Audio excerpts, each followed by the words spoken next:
today I'm going to show you how to do one of my absolute favorite drops called Elsie drop that starts from hip key. So coming up at these two climbs, we'll come into our hip key. And then from here, I'm going to wrap my bottom leg 3 times, keeping a nice strong keyed over position. I'm going to open and wrap 1, 2, 3.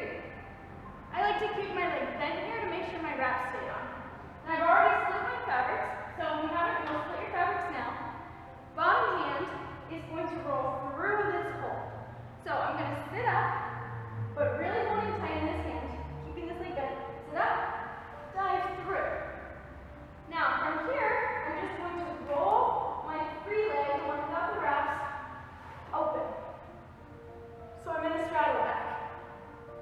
And I'm going to hook it in front of both poles.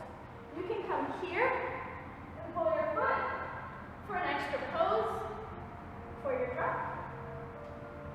Now I'm going to cross it in front of both poles to sit up.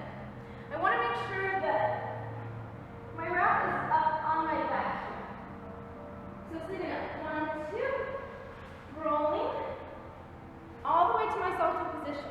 I still keep a soft bend in my leg, that's my preference.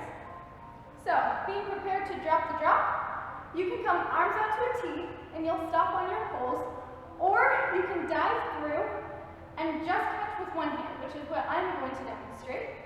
If you don't hit it, you'll just fall all the way through, and I'll show you that at the end. So, releasing, through, catch. Now, if I didn't catch, I would come to here. So I'm still held by this, but it's just really awkward to get out of, as you can see. So, I like to end it here. And then when I come out, I just sit up and wrap my leg 1, 2, 3, and it all falls off. So if you decide to give this drop a try, please let me know, and let me know if you have any questions about how to do it, and